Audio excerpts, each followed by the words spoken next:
बिस्मिल्लाहिर्रहमानिर्रहीम। मैं एक ऐलान कर रहा हूँ कि सैयद वसीम रिजवी से हमारा कोई ताल्लुक़ नहीं है। मैं उनका भाई हूँ छोटा, न मेरी माँ का है, न मेरे भाई का है, न मेरी बहन का, किसी का कोई ताल्लुक़ नहीं है उनसे।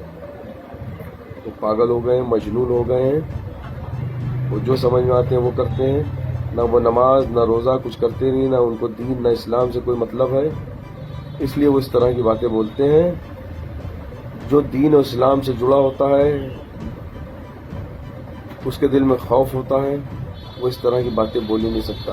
वो किसी के इशारों पे ये सब बातें बोल रहे हैं। कौन उनसे कहला रहा है, कौन पॉलिटिक्स कर रहा है, ये मैं इसमें नहीं पढ़ना चाहता। लेकिन बहरहाल मेरा उनसे ताल्लुकात 3 साल से कुछ नहीं है और मैं अपने घर में रहता हूँ। यहाँ से उनसे कोई ताल्लुक़ नहीं है। कश्मीरी मोहल्ले से उनका कोई ताल्लुक़ नहीं है, ना वो कश्मीरी मोहल्ले में आते हैं।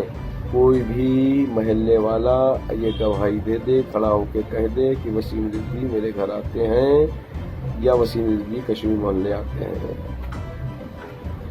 मेरा कोई ताल्लुक़ नहीं है, न मैं वसीम रिजवी से कोई ताल्लुक़ रखना चाहता हूँ, न मैं, न मेरी माँ, न मेरा भाई, न मेरी बहन, कोई ताल्लुकात रखना नहीं चाहता उनसे। हम लोगों ने सारा ताल्लुकात उनसे ख़त्म कर दिया। इतना बड़ा गुनाह है कबीरा उसको कहा जाए, उन्हीं ने अल्फाज बोले हैं।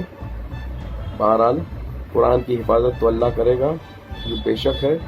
उसने कहा है इसका कुछ नहीं होगा, आप बेफिक्र रहिए।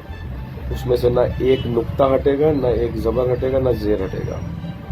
बहरहाल कुरान पे हमले बहुत हुए हैं, पहले भी हुए हैं और आगे भी होंगे, लेकिन उसकी हिफाजत अल्लाह करता रहेगा। आमीन।